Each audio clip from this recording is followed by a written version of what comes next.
Regarde derrière toi.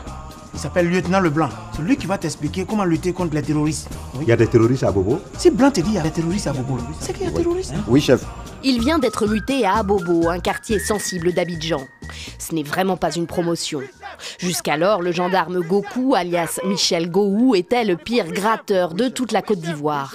Il extorquait tranquillement de l'argent aux automobilistes qu'il contrôlait dans son village à la frontière avec le Ghana. Mais lorsqu'il dépouille sans le savoir le chauffeur d'un ministre, sa vie bascule.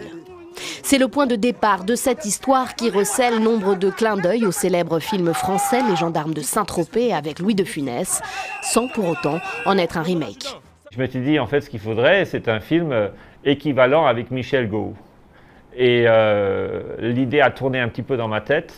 Et un jour, quand j'étais en voiture en allant au nord de la Côte d'Ivoire, je me suis fait arrêter par un policier. Et le policier m'a dit, bon, on fait comment? Et j'ai dit, mais on fait comment quoi? On fait comment? Il fait chaud, j'ai soif, on fait comment? Et là, j'ai compris, ça c'est la formule magique pour un film.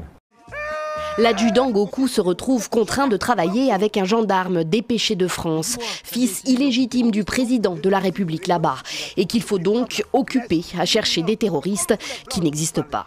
Adjudant, allez me chercher mon costume! Le film est porté par le génie comique de Michel Gou, star dans son pays, la Côte d'Ivoire, et bien au-delà. Louis de Funès, c'est une légende.